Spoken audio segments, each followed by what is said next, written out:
To all who come to this happy place, welcome.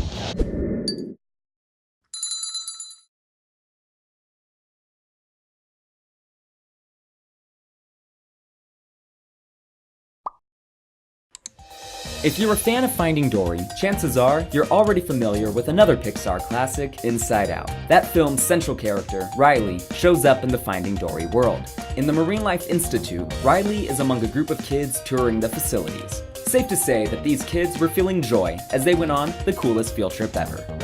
Riley wasn't the only familiar visitor at the Institute. Pixar technical artist Paul Kanyuk is seen here pushing a stroller amongst a crowd.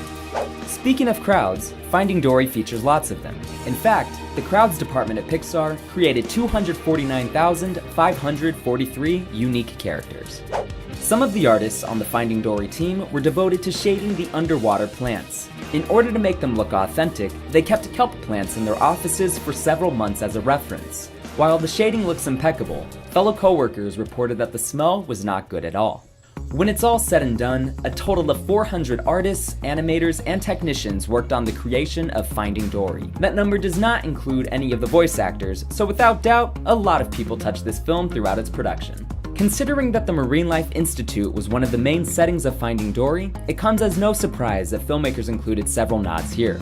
You might remember the lovable massive volcanic mountain Uku from the beautiful short Lava. An Uku magnet resides on a refrigerator in the quarantine office, and Uku t-shirts are also a merchandise item in the gift shop. There are several traditions that Pixar animators have included in every single film dating back to Toy Story. One of those is having a minor character voice acted by John Ratzenberger. In Finding Dory, he voices the grass-clipping crab that Dory talks to before she heads back into the pipes after realizing that her parents aren't in her childhood home. Isn't that right, Bill? Yep. Hank's ability to get around on land is a driving force in the film. This isn't too far-fetched from reality, as experts at Monterey Bay Aquarium needed a solution from their escape artist octopus. They realized that the suckers of an octopus can suction to anything, except AstroTurf. So, they put it all around its habitat to prevent any unexpected ventures.